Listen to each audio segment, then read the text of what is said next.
ಕ್ಷೇತ್ರನಹಳ್ಳಿ ವಂಚಕ ರಾಮಕೃಷ್ಣ ಗೌಡ ಅಲ್ಲಿ ವಂಚನೆ ಮಾಡಿ ಜಾತಿಗಳ ನಡುವೆ ಬೆಂಕಿ ಹಚ್ಚುವಂಥದ್ದು, ಎಲ್ಲೋ ಒಂದು ಕಡೆ ದಲಿತ ಸಮುದಾಯದವ್ರನ್ನ ಕುಗ್ಗಿಸಿ ಮಾತಾಡೋಂಥದ್ದು, ಅಲ್ಲಿರುವಂಥ ಎಲ್ಲರಿಗೂ ದಲಿತ ವರ್ಗಕ್ಕೆ ಒಂದು ದೊಡ್ಡ ಭೂತವಾಗಿ ಕಾಡ್ತಾ ಇರೋಂಥ ವ್ಯಕ್ತಿ ರಾಮಕೃಷ್ಣಪ್ಪನು. ಇಲ್ಲಿ ಕ್ಷೇತ್ರನಹಳ್ಳಿ ಗ್ರಾಮದಲ್ಲಿ ನಮ್ಮ ಹುಡುಗ ಸುದರ್ಶನ್ ಅನ್ನೋನ್ನ ಹೊಡ್ಸಿದ್ರು. ಯಾವ ಥರ ಹೊಡ್ಸಿದ್ರು ಅಂದರೆ, ಅವನೇನೋ ಪಾಪ ಕಷ್ಟಪಟ್ಟು ಒಂದು ಸೆಲ್ಫಿ ವಿಡಿಯೋ ಮಾಡಿಬಿಟ್ಟವನೇ. ಆ ವಿಡಿಯೋದಲ್ಲಿನೂ ಎಲ್ಲ ರೆಕಾರ್ಡ್ ಆಗೈತೆ. ಏನೋ ನನ್ನ ಮಕ್ಕಳೇ, ನೀವು ದೇವಸ್ಥಾನಕ್ಕೆ ಒಳಗೆ ಹೋಗಿದ ತಕ್ಷಣ ನೀವೇನು ದೊಡ್ಡ ಗಂಡಸ್ರೇನೋ, ನೀವೆಲ್ಲಿ ನಿಮ್ಮ ಜಾತಿಯಲ್ಲಿ ನಮ್ಮ ಜಾತಿಯಲ್ಲಿ ಅಂತೆಲ್ಲ ಮಾತಾಡೋರು. ಆದರೆ ಆ ವ್ಯಕ್ತಿ ಮೇಲೆ ಅಷ್ಟು ದೊಡ್ಡದಾಗಿ ಅಲ್ಲೇ ನಡೆದ್ರೆ ಇಲ್ಲೇನಾಗೈತಂದರೆ ಅವನು ಕಂಪ್ಲೇಂಟ್ ಕೊಟ್ಟರೆ ಅದಕ್ಕೆ ಸಂಬಂಧಪಟ್ಟ ಕೌಂಟ್ರ್ ಕಂಪ್ಲೇಂಟ್ ಕೊಟ್ಟವ್ರು. Counter FIR ನಡೆದೈತೆ.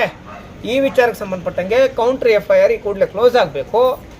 ಎರಡನೇದು, ಯಾರು ಅವ್ರನ್ನ ಹಲ್ಲೆ ಮಾಡಿದಾರೋ, ಸುದರ್ಶನ್ ಮೇಲೆ ಯಾರು ಹಲ್ಲೆ ಮಾಡಿದಾರೋ ಜಾತಿವಾದಿಗಳು, ಇವ್ರನ್ನ ಈ ಕೂಡಲೇ ಅರೆಸ್ಟ್ ಮಾಡಿ ಜೈಲಿಗೆ ಕಳಿಸ್ಬೇಕು ಅಂತ ಉದ್ದೇಶಿಸಿ ಇದೇ ತಿಂಗಳು 11ನೇ ತಾರೀಕು ಕ್ಷೇತ್ರನಹಳ್ಳಿ ಚಲೋ ಮಾಡ್ತಾ ಇದ್ದೀವಿ.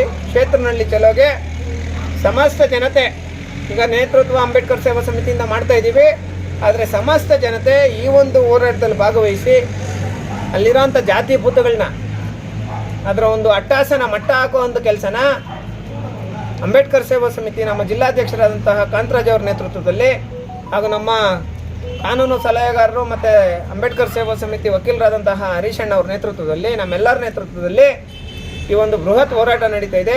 ದಯವಿಟ್ಟು ಎಲ್ಲರೂ ಈ ವಿಡಿಯೋ ನೋಡ್ತಾ ಇರೋಂಥವ್ರೆಲ್ಲರೂ ಶೇರ್ ಮಾಡಬೇಕು. ಜೊತೆಗೇನೆಂದರೆ ಕ್ಷೇತ್ರನಹಳ್ಳಿ ಮಂಗಳವಾರ 11ನೇ ತಾರೀಕು ಟೇಕಲ್ ಗ್ರಾಮದಿಂದ, ಟೇಕಲ್ ಸ್ಕೂಲ್ ಫೀಲ್ಡು, ಹೈಸ್ಕೂಲ್ ಫೀಲ್ಡಿಂದ ಕ್ಷೇತ್ರನಹಳ್ಳಿ ತನಕ ಬೃಹತ್ ಕಾಲ್ನಡಿಗೆ ಜಾಥಾ ನಡೆಯುತ್ತೆ.